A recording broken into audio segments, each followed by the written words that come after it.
Starting in Warrior Two, inhale to lengthen, and as you exhale, reach forward, bringing the forearm just above the knee and the right arm extending up overhead. And then as you inhale, sweep that arm down. Exhale, open out through the shoulder.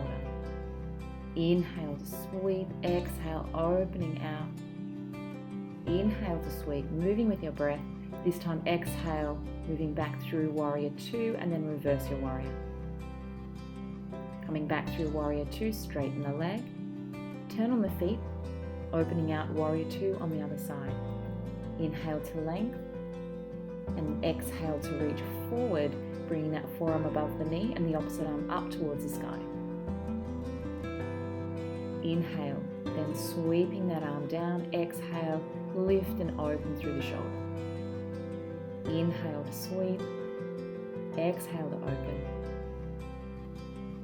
Inhale to sweep, exhale, open, then bring you back through Warrior Two. Reverse your warrior. Inhale, come back through the center, bring the hands to the heart center.